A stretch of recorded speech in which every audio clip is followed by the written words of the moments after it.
معیشت کی بات کرتے ہیں۔ تیزی سے چڑھتے ڈالر نے روپے کو ایک بار پھر تاریخی جھٹکا دیا ہے۔ انٹر بینک میں ڈالر کی بلندی کا نیا ریکارڈ بن گیا۔ ڈالر ₹2.93 بڑھ کر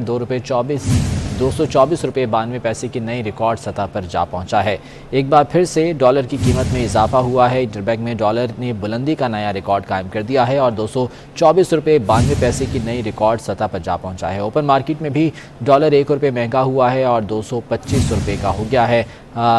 ڈالر کی قیمت میں اضافہ مسلسل جاری ہے۔ اشرف خان سے مزید جان لیتے ہیں۔ اشرف بتائے گا کیا صورتحال رہی آج؟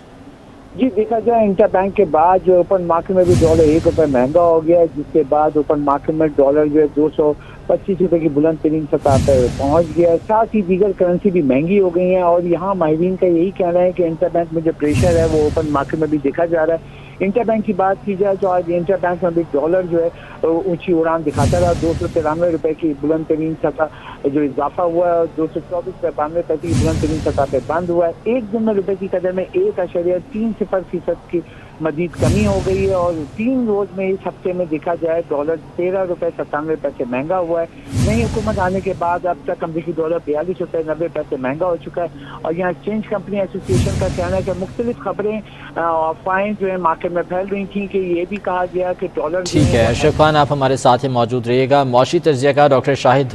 حسن صدیقی صاحب ہمارے ساتھ موجود ہیں، ان سے اس حوالے سے بات کریں گے۔ ڈاکٹر صاحب بہت شکریہ آپ کے وقت کا۔ ڈالر کی قیمت میں مسلسل اضافہ ہو رہا ہے اور ابھی رکنے کا نام نہیں لے رہا، کیا اثرات ممکنہ طور پر اس کے ہو سکتے ہیں اور فوری طور پر حکومت ایسے کون سے اقدامات اٹھائے جس سے ڈالر کی قیمت کو روکا جا سکے؟ ڈاکٹر صاحب دیکھیے، پہلی بات تو یہ تھی کہ حکومت اور اسٹیٹ بینک کے پاس اتنے وسائل ہیں کہ اگر وہ چاہتے اور سنجیدگی سے کوشش کرتے تو روپے کو اتنی سستی حد تک گرنے سے روک سکتے تھے،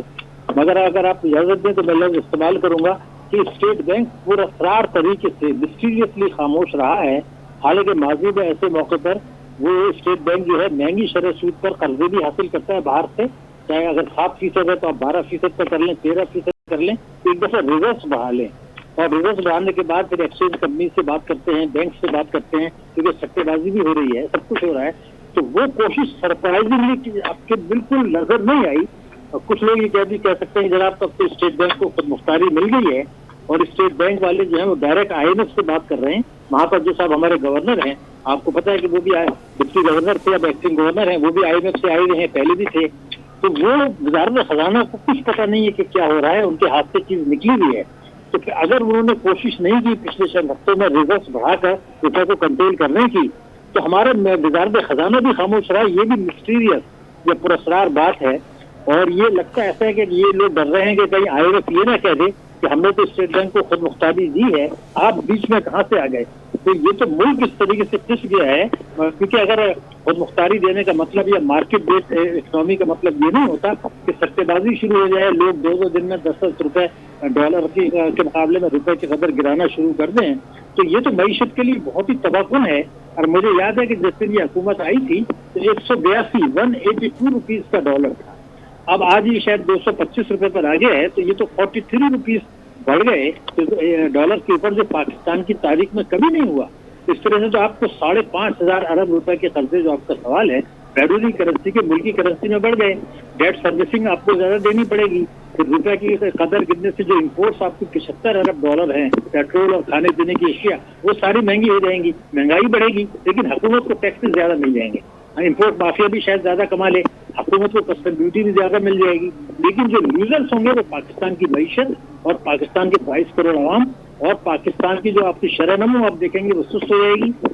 سال جو افراط زر ہے شاید وہ 20% تک پہنچ جائے، کھانے پینے کی اس سے زیادہ ہو سکتی ہے، گروتھ ریٹ اب آپ کا 3% سے زیادہ نہیں ہوگا، ان ایمپلائمنٹ بڑھے گا، بے چینی بڑھے گی، اور یہ جو معاشی بحران شروع ہوا تھا مجھے لگتا ہے کہ اب یہ سیاسی بحران میں کنورٹ ہو رہا ہے، اور یہی بیرونی اشرافیہ چاہتی تھی اور شاید ہماری ملکی اشرافیہ بھی چاہتی تھی جو اس سے فائدہ اٹھا رہے ہیں، جنہوں نے ڈالر میں پیسے رکھے ہیں، جنہوں نے ٹیکس ایمنسٹی اسکیم سے فائدہ اٹھا کے جب 140 روپے کا ڈالر تھا وہ 6% دے کے اپنا وائٹ کرا لیا تھا، پیسے بہت ڈالر میں پڑے ہیں، ان کے بھی فائدہ ہو رہا ہے، امپورٹرز کا بھی فائدہ ہو رہا ہے۔ تو یہ ایک ایسی صورتحال ہے جو عقل سے بالا تر ہے کہ ملکی اشرافیہ بیرونی اشرافیہ دونوں کا گٹھ جوڑ ہے، اسٹیٹ بینک IMF سے بات کر رہا ہے، وزارت خزانہ کو کچھ پتہ نہیں ہے، وہ سیاسی معاملات میں الجھے ہوئے ہیں۔ اگر وزارت خزانہ بھی چاہتی تو کر سکتی تھی۔ اگر آپ یاد کریں، اپنے پروگرام آپ پرانے نکالیے